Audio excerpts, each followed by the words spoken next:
인간은 누구나 다 한계성을 지니고 살아갑니다. 모든 인생에게는 자기 스스로 해결할 수 없는 5대 난제가 있다고 합니다. 자기 스스로의 힘으로 해결할 수 없는 인생의 5대 난제가 뭘까요? 첫째는 죄입니다. 둘째는 불안, 세 번째는 질병, 네 번째는 마귀, 다섯 번째는 죽음의 문제입니다. 모든 인생은 이 5가지 문제에 매여서 살아갑니다. 어떤 인생이라도 이 5가지 문제를 해결하지 않는 채 살아간다면 그 인생이 평안하고 자유롭고 복되다라고 우리는 말할 수 없습니다. 어떻게 이런 인생의 문제들을 해결할 수 있을까요? 누구를 통해 해결될 수 있을까요?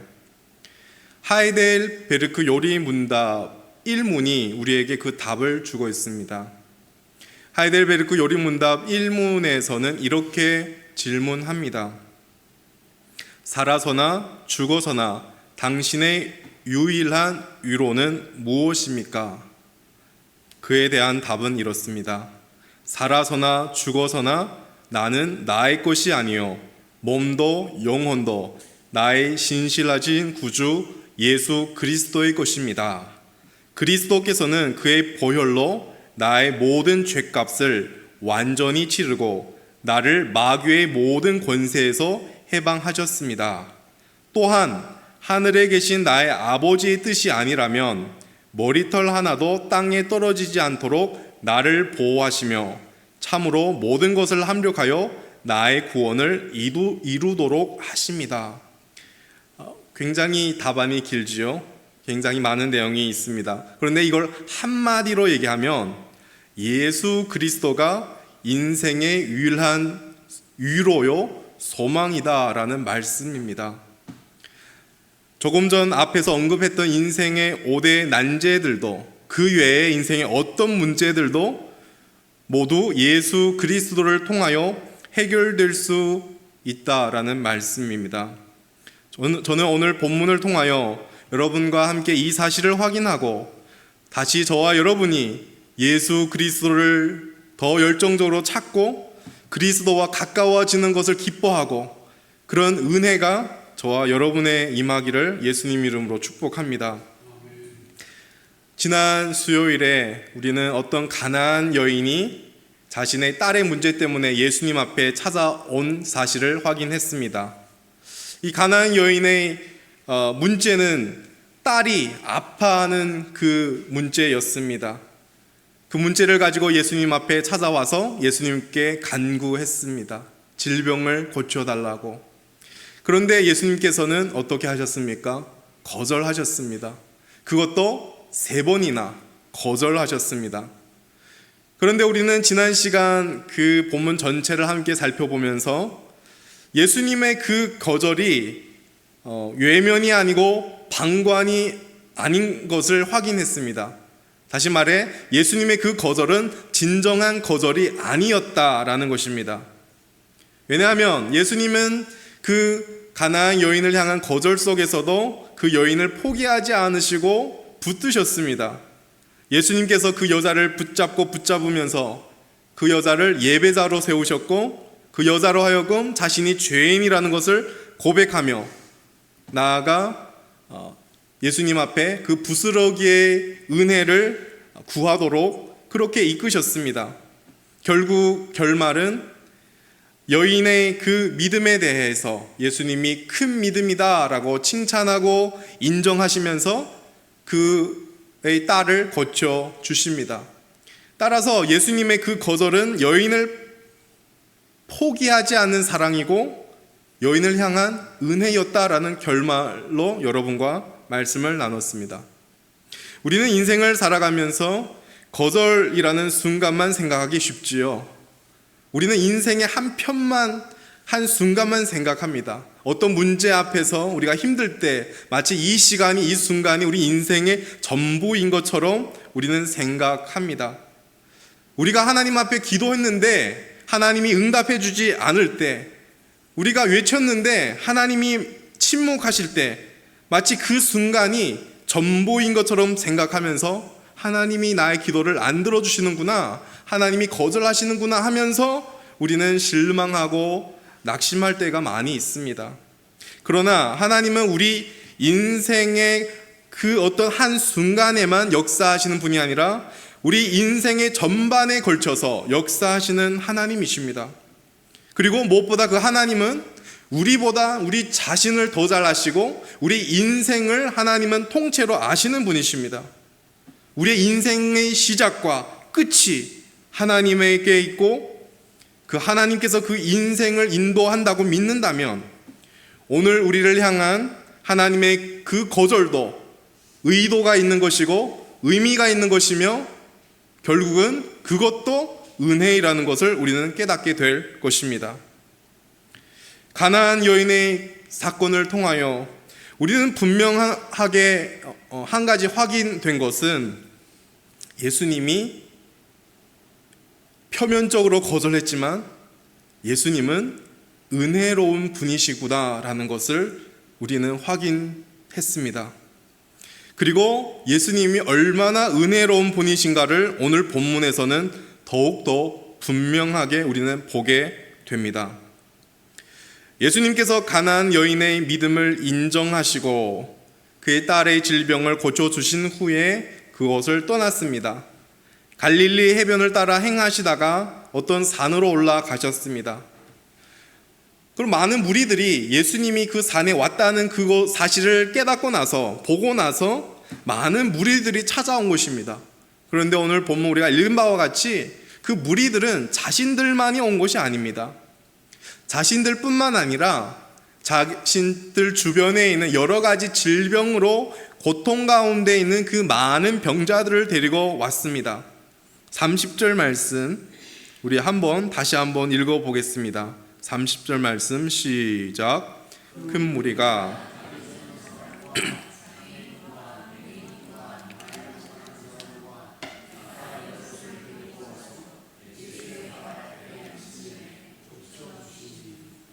감사합니다. 예수님께서는 큰 무리들이 예수님께 나왔습니다. 그리고 큰 무리들은 이제 여러 가지 질병으로 고통당하는 그 병자들을 데리고 장애인 이런 많은 문제를 가지고 있는 사람들을 데리고 함께 나왔습니다. 그리고 예수님께서 그 사람들을 모두 고쳐주셨다라고 오늘 본문에 말씀하고 있습니다.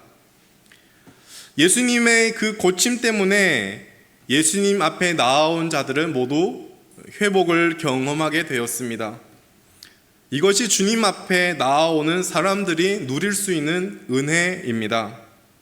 저와 여러분의 주위만 보더라도 우리는 질병 때문에 고통당하는 자들을 많이 볼 수가 있습니다. 신체적인 어떤 질병이나 혹은 어떤 장애를 가지고 있는 사람들도 많이 있습니다. 우리 천은 교회 안에만 보더라도 정말 많은 분들이 아파합니다. 다리가 아프고 허리가 아프고 어깨가 아프고 정말 아픈 곳이 없다고 말할 정도로 신체의 그 모든 부위가 다 아픕니다. 그 몸의 그 질병 때문에 병원을 마치 출근하시다시피 매일 병원에 다니시고 약은 식사하시다시피 약을 드셔야 합니다. 몸이 아프기 때문에 엄청 많은 약을 드시고 있는 분도 계시지요. 그런데 모든 약은 또 부작용이 있기 때문에 그 부작용으로 인해서 어떤 분은 위장도 안 좋고 장도 안 좋고 그렇다고 합니다. 신방을 통해서 그렇게 들었습니다. 또 우리 주변에는 선천적인 장애로 살아가는 자들도 있고 또 나중에 후천적으로 사고나 질병으로 인해 장애가 되어서 살아가는 자들도 종종 있습니다. 오늘 이 시대를 살아가면서 신체적인 질병이나 장애를 가지고 산다는 것도 참 어려운 힘든 그런 일입니다. 굉장히 불편합니다. 때론 다른 사람들의 시선에 신경 쓰일 때가 있습니다. 질병과 장애가 가져다주는 그 불편함과 고통으로 힘들고 어렵습니다. 그런데 1세기 때 오늘 본문에 나오는 이 상황, 유대 사회 속에서 이 질병이나 장애를 갖고 산다는 것은 더더욱 어려운 일이고 고통스러운 일이었습니다. 왜냐하면 당시 이 시대에서 유대 사회에서는 병자나 장애인들에 대한 어떤 배려나 복지 제도가 없었습니다. 뿐만 아니라 더욱 비참한 것은 질병에 걸리거나 신체에 장애를 입는 것을 죄에 대한 하나님의 징계로 생각하면서 그런 사람들을 무시하고 멸시하는 그런 분위기였습니다. 누가 아팠다면 죄 때문이야. 너가 죄를 지어서 그런 거야. 그리고 마치 죄인을 바라보는 것처럼 그런 시선으로 막 바라봤습니다. 그 당시의 분위기가 그랬습니다. 질병에 대해서 또 장애를 가진 자에 대한 시선이 그렇게 안 좋았습니다. 따라서 그 당시에는 질병에 걸리거나 혹은 이 신체적인 장애를 입으면 차라리 죽는 것이 더 낫다라고 생각할 정도로 굉장히 비참한 인생을 살아야 했습니다. 그러니 오늘 이 본문에 지금 우리에게 소개되고 있는 이 질병으로 주님 앞에 나온 자들, 장애를 갖고 있는 자들, 여러 가지 기타 문제로 힘들어하는 자들이 얼마나 비참하고 어렵고 절망한 인생을 살았는지 우리는 알 수가 있습니다. 우리는 오늘 본문의 이 질병을 가진 자들과 장애를 가진 자들, 또 여러 문제를 갖고 있는 자들을 보면서, 그리고 또 실제적으로 우리 주변, 오늘날을 살아가는 우리 주변에 아파하는 자들, 삶의 여러 문제들로 고통당하는 자들, 이런 사람들을 보면서 우리는 자연히 한 가지 질문이 들지요. 왜 이런 질병과 장애, 이런 아픔과 고통이 우리에게 존재하는 것일까? 최초에 하나님이 인간을 창조하셨을 때 인간의 모습이 원래 이렇게 비참했는가? 원래 하나님께서 인간을 창조하셨을 때 이렇게 비참하지 않았더라면 왜 우리에게는 온갖 질병과 삶의 문제들을 경험하며 살아가야 하는가? 우리는 그런 질문을 해야 되고 또 하게 됩니다. 하나님의 최초의 창조의 내용을 기록한 창세기를 가보면 최초에 하나님이 천지 만물을 창조하시고 인간을 창조하셨을 때 하나님의 평가가 무엇이었습니까? 좋았다 하고 인간을 창조하신 후에 심히 좋았더라라고 하나님이 평가하셨습니다. 하나님이 특별히 인간을 하나님의 형상으로 만드시고 창조하시면서 그 창조에 대해서 심히 좋았다라고 평가하셨지요. 즉 하나님의 창조는 완벽했습니다. 하나님은 사랑의 하나님이고 그 사랑으로 창조한 모든 것이 완벽했고 어떤 문제가 없었습니다. 모든 것이 완벽한 하나님의 창조 속에서 인간은 하나님의 통치를 받으며 살았습니다.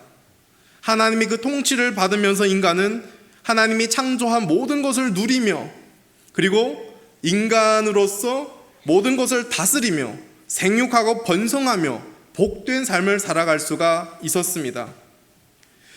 성경의 어떤 대목을 보면 동산 중앙에 있는 그 선악과 나무에 있는 열매를 빼고 모든 나무의 열매를 임의로 먹으라고 했습니다. 제한이 없는 것입니다. 풍요로웠습니다. 그렇게 인간은 살았습니다. 인간과 하나님의 관계도 화목했고 인간과 인간의 관계도 좋았습니다. 내 뼈 중에 뼈, 살 중에 살이라는 사랑의 하나됨의 관계 속에서 살아갔습니다. 그리고 하나님의 그 창조한 세계에서 인간은 어떤 질병도, 장애도, 죽음도, 절망도 경험하지 않고 살 수가 있었습니다. 그러다 인간이 죄를 집니다. 뱀의 유혹에 넘어갑니다. 하나님이 아담과 하와에게 명령한 선악과의 그 열매를 먹지 말라고 했는데 뱀의 유혹으로 말미암아 선악과 열매를 따먹습니다. 하나님의 통치에서 인간이 벗어나서 자기 마음대로, 자기 중심으로, 자기가 왕이 되어서 살아가려고 한 행위입니다. 쉽게 말해 인간은 하나님의 왕 되심과 하나님의 그 주인 되심을 거부한 것입니다. 이것이 죄의 본질입니다. 어쨌든 인간이 이제 죄를 지면서 모든 완벽함이 그 순간부터 깨집니다. 인간은 저주를 받습니다. 내 뼈 중에 뼈여 살 중에 살이라고 했던 그런 인간관계, 사랑으로 하나가 되는 그 인간관계가 무너집니다. 서로 원망하고 서로 책임을 전가하기 시작하죠. 하나님이 나와서 누가 너에게 그 열매를 먹게 하였나 이렇게 막 이렇게 물어보잖아요. 아담은 그 책임을 하와에게 넘깁니다. 하나님이 창조하신 하와가 그렇게 주어서 내가 먹었다라고 말합니다. 그리고 하와에게 그럼 너는 막 이렇게 따집니다. 하와는 그때는 그 책임을 뱀에게 돌립니다. 뱀이 유혹해서 먹었다. 그렇게 관계에서 문제가 생깁니다. 그리고 아무런 고통 없이 생육하며 땅에 충만했는데 죄가 들어온 후에는 임신의 고통과 수고를 통하여 자식을 낳고 양육하게 됩니다. 하나님의 통치에서 먹을 것이 풍성했는데 죄가 들어온 후에 평생에 수고하고 땀을 흘려야 먹을 수 있게 됩니다. 인간의 범죄로 인간만 저주를 받은 것이 아니라 인간이 정복하고 다스려야 할 이 세상도 저주를 받습니다. 심히 좋았던 땅에 가시덤불과 엉겅퀴가 나기 시작합니다. 무엇보다 하나님과 동행하며 영원히 살 수 있었지만 인간의 운명은 흙으로 돌아가야 하는 죽음이라는 운명이 따라옵니다. 죄를 지어서 하나님의 통치에서 벗어난 인간의 삶은 너무나 비참하고 절망적입니다. 죄로 인해 인간에게 온갖 삶의 문제와 질병과 죽음과 절망이 생겨난 것입니다. 죄가 모든 문제를 가져온 것입니다. 하나님은 공의로운 분으로서 죄를 그냥 넘어갈 수는 없는 하나님이십니다. 아담과 하와가 범죄했을 때 하나님은 저들의 죄의 행위에 따라서 그 행위를 밝히면서 죄에 따라 벌을 내리셨습니다. 아담에게, 하와에게, 뱀에게. 그런데 하나님은 동시에 사랑이 많으시고 자비로우신 분이십니다. 하나님은 사랑으로 창조한 인간과 세상을 포기할 수가 없습니다. 그래서 죄인에 대해 심판의 저주가 선포된 그 자리에서 구원의 소망을 허락해 주셨습니다. 바로 창세기 3장 15절, 우리가 원복음이라고 하는 그 말씀입니다. 내가 너로 여자의 원수가 되게 하고 내 후손도 여자의 후손과 원수가 되게 하리니 여자의 후손은 내 머리를 상하게 할 것이요 너는 그의 팔꿈치를 상하게 할 것이니라 하시고, 즉 하나님께서 여자의 후손, 이 여자의 후손이 바로 예수 그리스도를 보내셔서 사탄의 세력을 짓밟을 것을, 무너뜨릴 것을 약속하셨습니다. 이 약속은 하나님이 다시 인간과 세상을 회복하시겠다는 약속이요 좋은 소식, 복음입니다. 그리고 구약 전체를 거쳐서 죄로 인해 망가진 세상과 인생을 회복하시려고 그 메시아가 오신다라고 계속 증거하고 있었습니다. 오늘 본문에 무리에 의하여 비참한 인생을 살아가던 자들이 예수님 앞에 나왔습니다. 다리 저는 사람, 장애인, 맹인, 말 못하는 사람, 기타 여럿. 이들이 갖고 있는 이 질병이나 장애 등 이런 문제의 직접 원인은 죄가 아니겠지만, 그러나 분명한 것은 근본 원인은 죄가 맞다입니다. 만약 아담과 하와의 범죄가 없었더라면, 이 세상에 죄가 없었더라면 이 세상은 질병과 아픔, 죽음, 우리로 하여금 고통당하는 일들, 절망, 이런 것이 없었을 것입니다. 우리는 죄라는 근본 원인 때문에 우리는 오늘 이 세상을 살아가면서 우리도 질병을 경험하고 우리도 삶에서 찾아오는 온갖 문제 속에서 고통스러워하며 때론 절망하기도 합니다. 오늘 이 육신의 질병을 가진 자들이 지금 예수님께 나아왔습니다. 그런데 성경에서 육신의 질병을 언급할 때는 단지 그 육신의 질병만을 말하지 않습니다. 보통 이렇게 육신의 질병을 언급할 때는 그들의 갖고 있는 영적인 문제도 함께 말하고 있습니다. 즉 오늘 본문에 예수님께 나온 이 병자들은 육신의 질병뿐만 아니라 영적으로 하나님과 끊어진 상태이고 하나님의 통치를 받지 못하는 자들이라는 것입니다. 죄로 인해 하나님의 통치를 떠나 살아가는 인생이 얼마나 비참하고 절망한 인생인지 우리는 오늘 이 본문의 일부를 통하여 확인하게 됩니다. 본문을 보시면 하나님의 통치에서 벗어나 여러 질병과 고통 속에서 비참하고 절망하게 살아가는 인생들이 예수님께 나아옵니다. 30절을 보면 병자들이 큰 무리에 의하여 예수님 발 앞에 앉히게 됩니다. 그리고 예수님은 그 사람들을 일일이 다 고쳐주십니다. 그 결과에 대해서는 어떠합니까? 31절이 그 결과인데요. 31절을 다시 한번 읽도록 하겠습니다. 시작.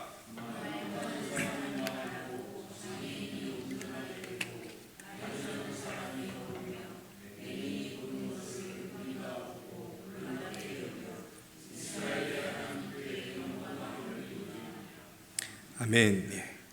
어떤 질병을 가졌어도 오늘 본문에 그 어떤 질병을 가졌든지 간에 그리고 그의 인생이 얼마나 절망하고 비참한 인생이었어도 상관없이 예수님께 나아오니까 회복되었다라는 것을 우리는 보게 됩니다.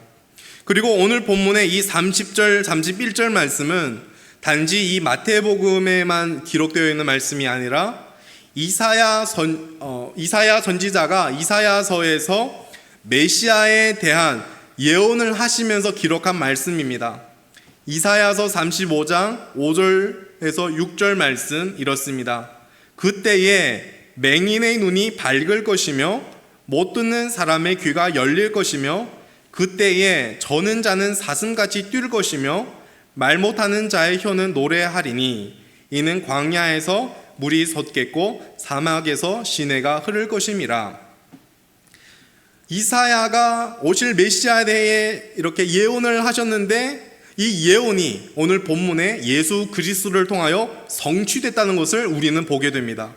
말 못하는 사람이 말하고 장애인이 온전하게 되고 다리 저는 사람이 걸으며 맹인이 보게 된 이 사실입니다. 마태가 이사야 선지자의 말씀을 인용한 것은 당시 마태복음의 수신자가 유대인들이기 때문입니다. 이 유대인이라고 하면 유대인들은 구약 성경을 능통한 사람, 그래도 구약 성경에 대해 잘 아는 사람들이었습니다. 그래서 마태복음의 수신자인 이 유대인들이 이 마태가 기록한 이 복음서의 이 부분 내용을 읽을 때 그들은 자동적으로 구약의 말씀과 연결이 되는 것입니다.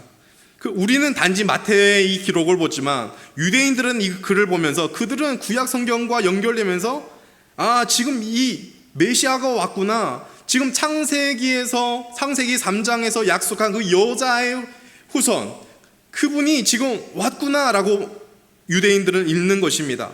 그리고 구약 성경 그 이사야서를 포함한 모든 구약 성경이 가리키고 있는 그 오실 메시아가 지금 여기에 나타났구나라는 것을 유대인들은 보게 됩니다.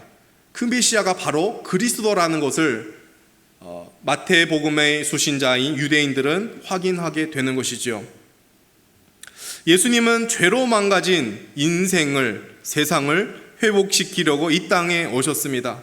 어떤 사람이든 어떤 병에 걸렸든 상관없습니다. 아무리 비참하고 아무리 절망적인 인생을 살았어도 괜찮습니다. 예수님 앞에 나오기만 하면 다 고침을 받습니다. 온전히 회복되어 완전히 새로운 삶을 살아갈 수 있습니다. 단지 신체적인 질병과 장애뿐만 아니라 영적인 문제들도 예수님께로 나아가면 예수님께서 완전히 해결해 주십니다. 예수님께 나아가기만 하면 됩니다. 예수님께 회복이 있습니다. 여러분, 누가복음 7장에 보면 나인성 과부에 대한 내용이 나옵니다. 나인성 이 과부는 비록 과부였지만 과부인 것이 얼마나 힘들고 어렵습니까?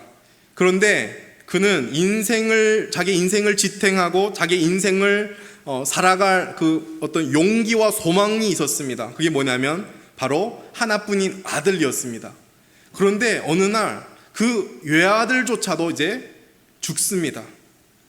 엄마보다 아들이 먼저 죽게 됩니다. 이제까지 자신의 유일한 소망이고 살아갈 용기고 힘이 되어준 그 아들조차도 이제 잃고 나니까 얼마나 상심하고 얼마나 절망하겠습니까?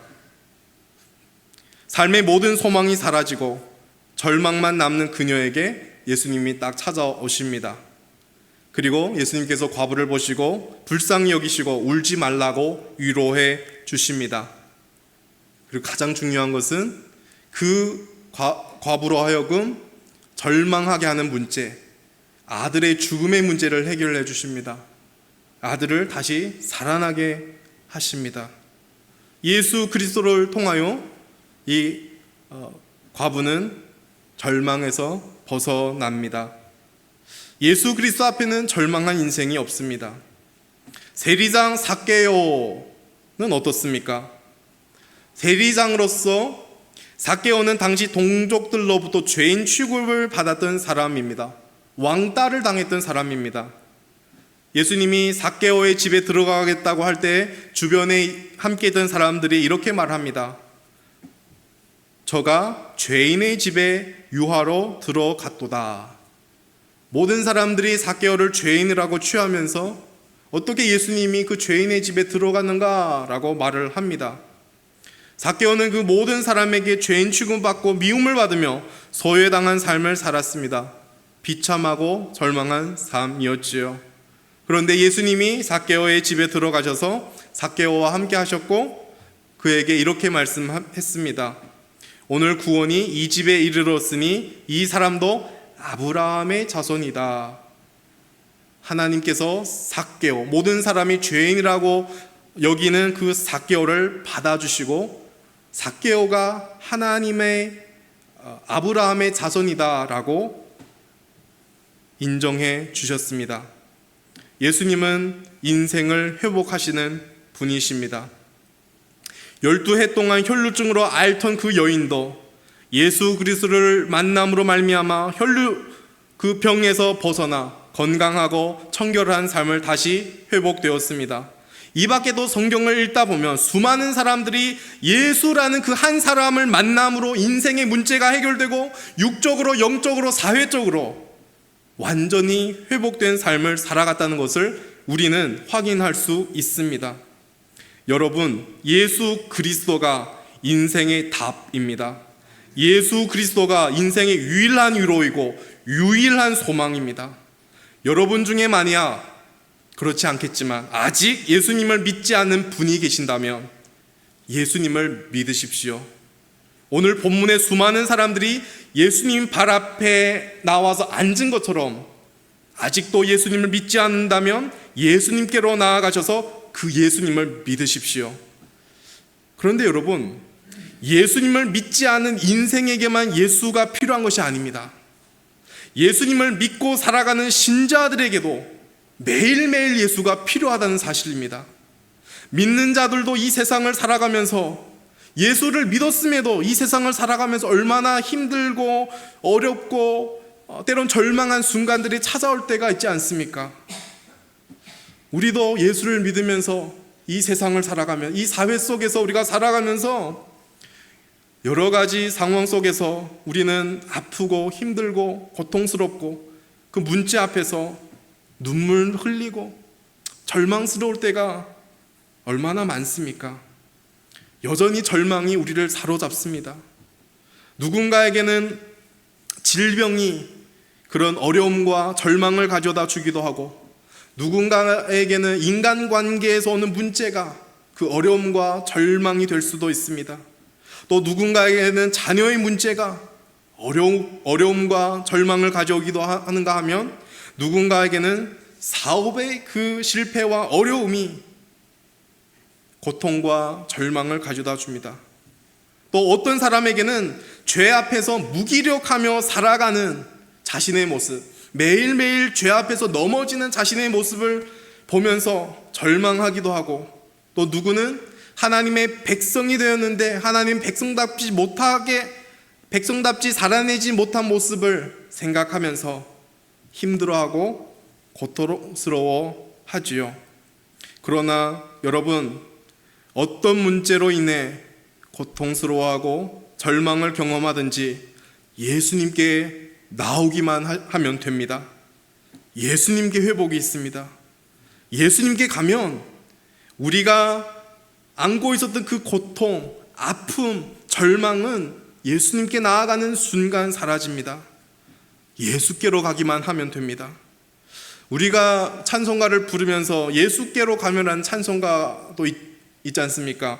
가사 기억나시는 분도 계실 텐데요. 예수께로 가면 나는 기뻐요. 걱정 근심 없고 정말 즐거워. 예수께로 가면 나는 기뻐요. 나와 같은 아이 부르셨어요. 2절 3절 가사는 이렇습니다. 예수께로 가면 맞아주시고 나를 사랑하사 용서하셔요. 3절, 예수께로 가면 손을 붙잡고 어디서나 나를 인도하셔요. 사랑하는 성도 여러분, 예수 그리스도 앞에는 절망한 인생이 없습니다. 오늘도 저와 여러분이 예수 그리스도를 의지하여 지금 이 순간 수요 기도회 이 복된 자리로 나왔다는 것은 예수님이 저와 여러분을 부르시고 사랑한다는 증거입니다. 무엇이 우리를 절망하게 하겠습니까? 죽음도 우리를 절망하게 하지 못합니다. 예수님이 우리 대신 십자가의 죽으심으로 우리를 속량하셨기 때문입니다. 예수님이 부활하심으로 죽음을 이기셨기 때문입니다. 예수 그리스도를 믿는 자는 더 이상 죄의 대가를 지불하지 않아도 됩니다. 그래서 죄와 죽음조차도 더 이상 그 예수를 믿는 자를 이제는 가둘 수가 없습니다. 죄와 죽음에서 예수 믿는 자들은 자유로운 자들입니다. 설령 우리가 오늘 죽음을 맞이한다고 해도, 또 내일 우리가 죽음을 맞이한다고 해도 그 죽음은 단지 이제는 우리가 다시 주님 품으로 돌아가는 한 과정이요 문에 불과합니다. 인간이 가장 두려워하는, 이렇게 표현하면 맞는지 모르겠지만 죽음보다 더 두려워하는 분도 계시겠죠. 인간이 가장 두려워하는 죽음조차도 그리스도 안에 있는 저와 여러분을 절망하지 못합니다. 그래서 사도 바울이 고린도전서 15장 55절에 사망을 조롱하면서 고백합니다. 사망아, 너의 승리가 어디 있느냐? 사망아, 내가 쏘는 것이 어디 있느냐? 그리고 예수님께 감사하고 찬양합니다. 사망이 쏘는 것은 죄요, 죄의 권능은 율법이라. 우리 주 예수 그리스도로 말미암아 우리에게 승리를 주시는 하나님께 감사하노라. 아멘. 예수 그리스도를 믿고 살아가는 자에게는 죽음의 문제도 해결되었습니다. 그러나 마귀는 오늘도 우리의 인생의 여러 문제를 통하여 우리를 두려워하게 하고 우리를 아프게 하고 우리를 절망하게 합니다. 두려움과 절망은 마귀의 큰 무기인 것 같습니다. 그런데 여러분 기억하십시오. 아무리 어려운 문제에 부딪힐지라도, 아무리 극단적인 위기 상황에 놓여 있을지라도 예수님은 능히 그 모든 상황에서 우리를 구원해 주시는 구원자라는 것을 기억하십시오. 여러분이 겪는 고통과 아픔을 가지고, 삶의 문제를 가지고 예수님께 나아가시길 소망합니다. 여러분, 우리는 그런 생각을 할 때가 있지요. 예수를 믿었는데도 이런 고통을 왜 겪어야 하는가? 분명 예수로 말미암아 우리 인생이 변화되었고 회복되었음에도 불구하고 왜 여전히 겪어야 하는가? 그것은 여러분, 우리가 예수님을 믿는 순간은 우리가 예수님이 왕으로 다스리는 하나님 나라에 들어가게 됩니다. 여러분, 예수님이 이 땅에 오심으로 하나님의 통치가 시작되었고 하나님 나라가 시작되었습니다. 그래서 우리가 예수님을 믿는 순간 하나님이 통치하는 하나님 나라 속에 들어갑니다. 우리의 신분은 하나님 나라의 백성, 하나님 나라에 속한 자들입니다. 그런데 이 하나님의 나라는 아직 완성된 것이 아닙니다. 예수님이 처음 오실 때 이 하나님 나라가 시작되었고, 그리고 예수님이 다시 오실 때 이 하나님 나라가 완성됩니다. 우리가 그 사이를, 그 이미와 아지, 그 사이를 살아가기 때문에 우리는 여전히 그런 문제들을 경험하고 살아가는 것입니다. 그런데 분명 예수를 믿는 자들은 장차 오실 그 하나님 나라에도 우리는 들어가는 것입니다. 그리고 그 완성될 하나님 나라에서 우리는 영원히 살 것입니다. 그리고 그때 완성될 그 하나님의 나라에서는 우리는 어떤 질병도, 죽음도, 어떤 문제도 우리는 경험하지 않으며 살아갈 수 있습니다. 요한계시록에서 우리에게 알려준 내용과 같이 요한계시록 21장 4절, 모든 눈물을 그 눈에서 닦아주시니 다시는 사망이 없고 애통하는 것이나 곡하는 것이나 아픈 것이 다시 있지 아니하리니 처음 것들이 다 지나갔음이로라.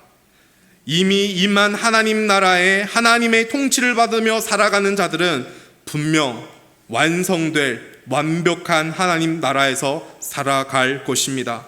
그곳에는 어떤 문제도 없습니다. 그것은 완벽한 나라입니다. 어떤 질병도 아픔도 절망도 없는 나라입니다. 저와 여러분은 분명 완성될 하나님 나라에서 영원히 살아갈 것입니다. 할렐루야.